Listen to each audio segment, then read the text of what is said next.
Hi, everybody. I'm Amanda. This is Kevin. Hi there. And we have with us today Myrtie Cope from Georgia. Welcome, Myrtie. Hi. Thank you. Thanks for having me. Thanks Yeah. for the Absolutely. opportunity. Yeah. Myrtie won the Jurors Award in the Trees exhibition. Oh, that was last year, wasn't it? And Wendi Schneider was the juror. And so today we're going to look at her new body of work with embroidered flowers and, well, not so much flowers, more trees, I guess, and and talk about it. So Kevin, Very good. would you like to read her I will. bio? I'll read the bio. Okay. Myrtie Cope has been focusing on nature, landscape, and architectural photography since graduating from the photography program at Rocky Mountain School of Photography in 2008. She's honored to have photos in several private and public collections around Atlanta, including the Hartsfield-Jackson Atlanta Airport and Emory University Hospital Tower. She has won numerous awards for her work, which has been widely exhibited throughout the United States and internationally. Her winning images will be exhibited in the 21st and 22nd Margaret Cameron Award for Women Photographers at Photo Nostrum Gallery in Barcelona, Spain in 2024 and 2025. Her newest body of work, Nature Embroidered, was one of the projects featured in All About Photo magazine's Nature issue in September 2023. She received the Dennis Diderot Artist in Residence grant at Chateau Archival, France, I think that may be right, in 2021, and participated in the second residency at Atelier Air in Dangeau, France in 2023. The residencies have contributed to her love of travel and have allowed her to take extended trips through France, which she documents in photo books and zines. More of her work can be viewed at www.myrtiecopephoto.com. All right. Very cool. Okay, Myrtie, it's your turn. Okay. Well, as a quilter and photographer, I've found ways to incorporate my photography into my quilting with printing on fabric and with cyanotypes on fabric. But when I began to incorporate my sewing skills into my photography with embroidery on photos, it's opened up a whole new way of expressing my art. The embroidery adds texture and interest to landscapes and nature photos. And on some photos, it creates an abstract image. The stitches create focus on different areas of the photos. Colors are added which are not in the original photo but can be imagined. Embroidering on photos requires me to look closely at the photo to decide on the type of stitches, the colors, and the type of thread, and any other embellishment to be incorporated into the work. It also requires me to make sure the photo I start with is the best it can be. I continue to enlarge on the photos I select and the stitches which I use to enhance the look and feel of the project. Very good. Yeah. Well, what we're going to do now is screen share your images. Okay. Yes. Okay. Very good. First question. Myrtie, your work is beautiful. How and why does a quilter become a photographer? Well, it could be vice versa too. How does a photographer become a quilter? Yeah, yeah. I come from a long line of quilters. My mother and my grandmother, and I'm sure probably my great grandmother, were quilters. Both paternal and maternal grandparents were quilters, and I actually owned a fabric shop for about 10 years until 2008. We didn't really do quilting. We did children's smocking and heirloom embroidery. And I would have embroidery teachers come from out of town to the shop and teach embroidery. And I would always take one of the classes, or maybe more than one. so I learned a lot about embroidery, even though my mother had taught me embroidery when I was a child. But I didn't really have any place to use it. I wasn't, after I closed the store, I wasn't sewing for any particular person, any children. And I started a quilt that was embroidered. So then I went to photography school. And when I got back from the photography school, I had a friend who had learned to sew in my shop, and he had gotten into quilting, and he wanted pictures made of his quilts. So I started photographing his quilts. Of course, that wasn't the only photography I did. I photographed nature. And just continued to work on my photography. And then a couple of years ago, I saw a photograph that had been embroidered, and I thought, well, I could do that. I have those skills, and I thought, so I started working on it. At first, it was just kind of trial and error, trying to figure out, how to, or what stitches to use, what needles, what thread, how to accomplish what I wanted to accomplish. But I just kept working on it. And I do still do a lot of quilting, but I don't do a lot of embroidery on quilting. I have one started that's a cyanotype that is a crazy quilt. If you're familiar with that term, each block has embroidery on the quilt. So that's kind of a long-term project of mine. So what caused you to get to take up photography in the first place? Had you always done, is that something you'd always I've just always loved photography, and truthfully, I took it up as another outlet for my creativity. I had my sewing store, and I did a lot of work on sewing, but that gets kind of tedious sometimes, and I needed a different outlet. And photography took me outside, instead of inside. Right. And I started taking a few classes here in Atlanta, and then just the more I did it, the more I loved it. So when I closed my store, I went to Rocky Mountain School of Photography, and their program was 5 months in Missoula, Montana. Just all you did was work on photography, classes, and just being in that kind of atmosphere. I just really loved it. Just kept going with it. Fantastic. So the next question is, how do you choose which photos to embroidery on, and where on the image to add the embroidery?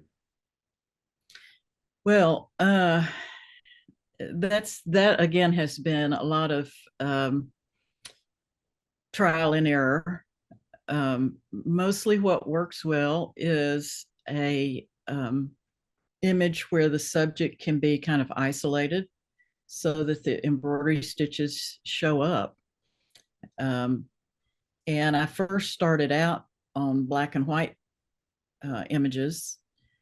I've done a lot of color images in the last year, but the black and white images, you can add colored thread that makes it show up.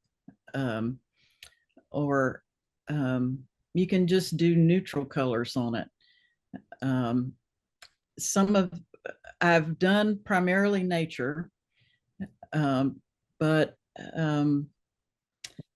in my residencies, the last residency I did, I decided to try architecture because that's my other thing that I love to photograph. And I found that architecture images, because they are so straightforward, there's not a lot of curves in them. They're very straight lines. They're very stock still. That embroidery wasn't as exciting on those as and I couldn't be as flexible on those as I could on nature images. So if you look at the photos like this one that's up now, it is nature. It's I've followed the lines on those, but then I've added in some French knots to indicate seed pods or leaves. So I've kind of added to it. The other thing was that this image, when I took it, it was, you could tell that the sun was shining on that branch, so that the color that I chose indicates sunlight, Right. or accented the sunlight on those branches, and gave it more dimension.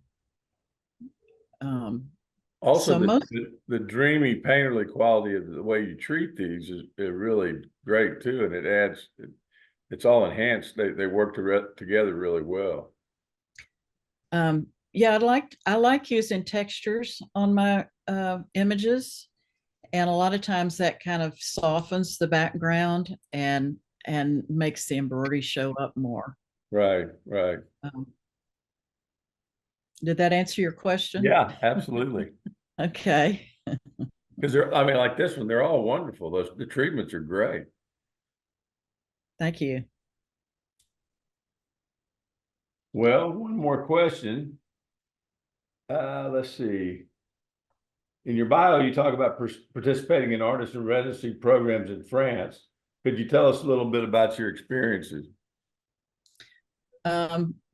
Those were two of the best experiences of my lifetime, I would say. Both added to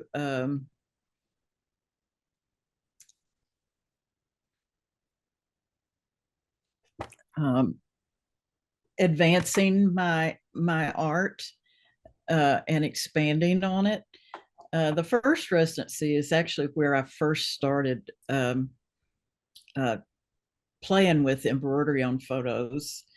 I wasn't very excited about what I did, but then later redid that image. I found out that the paper I was using was a glossy paper, and when you're embroidering,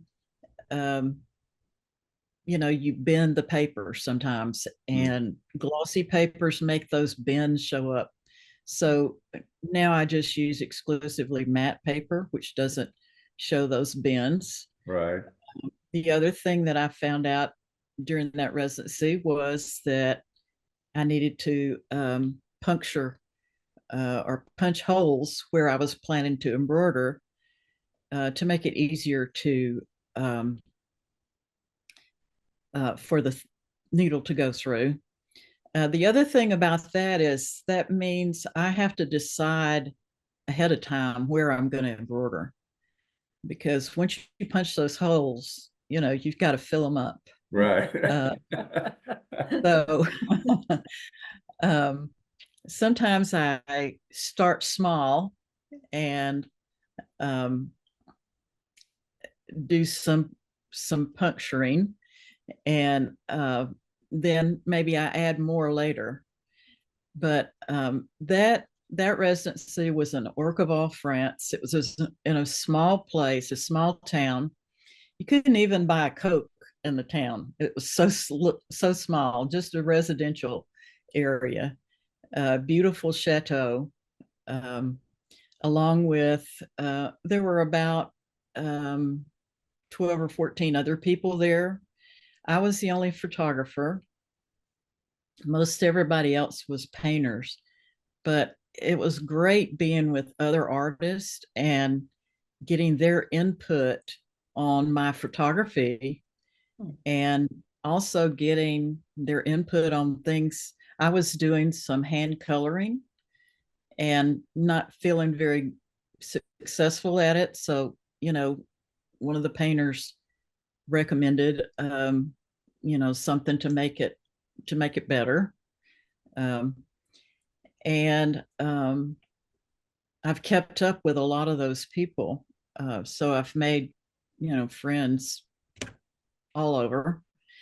And then that was a 2-week residency.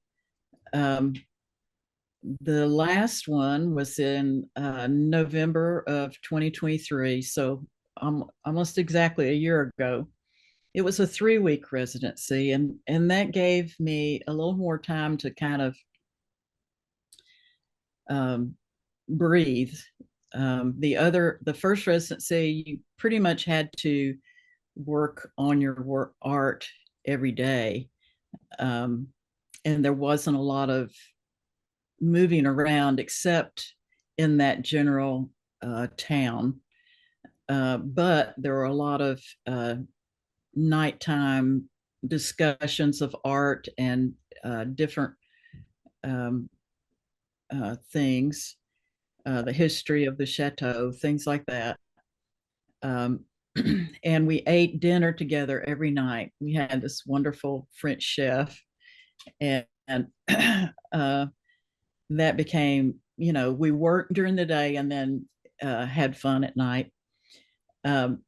The second residency was great because we were close to Paris. We're only about an hour from Paris, so you could go back into Paris, or to some of the other places in France. We went to Paris Photo while I was there, which was great. Yeah. And you had time, you could work for several days and then take a break and go and see things. And of course, going and seeing all this wonderful architecture and the countryside was very inspirational too. So pretty much in that residency, I worked on my embroidery, where the previous residency had worked on photography and hand coloring. The great thing too was in the first residency, the last night, we had an open studio where everybody showed what they had been working on, and we got input from the artistic director about our work, and they picked one of our pieces to keep in their permanent collection. Oh, wow. The second residency was a little different because it was not a permanent residency. It was a chateau that anybody could go to, but the director had reserved it for us for our time, and we had studios that we could pick from, and the owners of the residency lived on the estate, and they invited the last weekend we were there, we had a exhibit. Everybody curated their own exhibit and decided where they wanted it to be, either in the chateau or in the studios, and created their own little art exhibit, which was fabulous. Oh, yeah. And the owners invited their friends and had a cocktail party for us. Oh, Well, that's cool. great. It was really wonderful because, you know, we could get actual people's input into what we had done. Right, right. So that was really great. So just having that time where you don't have to worry about cooking dinner or feeding the cats or Yeah, anything like that, taking the garbage out, you know, you didn't have to do anything like that. right. Just spend your time working on art and um, improving what you were doing. And this was when I worked on mostly architectural stuff. I had photographed some things in Paris before I got there, and then I photographed things. Some of the field trips that we did, I used that time to photograph, and they had a printer that I could print my work and then work on the embroidery. So it was really a great time. Again, we had great camaraderie with the other artists. There was a tattoo artist from Australia, a videographer from Salt Lake City, a painter from Austin, Texas, a photographer from New Jersey, and a painter from Amsterdam. Plus the director and the guy that was our cook were photographers, and they had worked for Neiman Marcus Oh, in wow. Texas. So we just had a great time, you know, during the day people would work on their images or their painting, and then at night we would always have dinner together, and then we would do field trips together. So it was a great experience. It sounds fantastic. Yeah. I'm jealous. Yeah. Yeah, sign us up. No kidding. I've got a question for you. Let's get back. Okay. So tell us about this image. What are those gold? What is that? Well, we have a critique group. I'm a member of Atlanta Photography Group, Right? and I don't know if you all know Beth Lilly or have heard No, of her. I She know was the name, yeah. the director for APG a few years ago, and she does a critique group now once a month, and she's the facilitator. So I've been taking my embroidered pictures to the critiques, and some of my images have buttons on them. And one day I went in and she said, "I have something for you." I have all these buttons that belong to my mother, and she said, "I'm not going to do anything with them, so I thought you could use them." So anyway, it's kind of hard to see, but these were buttons, and they have the little spiral seashells I on think them. it's Yeah, very kind of- cool. Yeah, it's very and cool. so this was a tribute to her. This was the way I decided to use these buttons. I think I'm going to go back, and I had forgotten that the quilt that I embroidered when I first closed my store had embroidered seashells on it. So I think I'm going to go back and add some embroidered seashells. I was going to put actual seashells on it, and then I decided, well, that's kind of dumb. I should, you know, actually embroider them on there. So once I do that, that might make those buttons a little more I recognizable. love it. I think it's incredibly cool. Yeah. Colors work really Yeah. well. The hardest thing is trying to figure out how to frame it. You know, I'm going to have to, Yeah, because yeah. it takes up so much room. Right. Mhm. Well, do you have anything else you want to say about the work?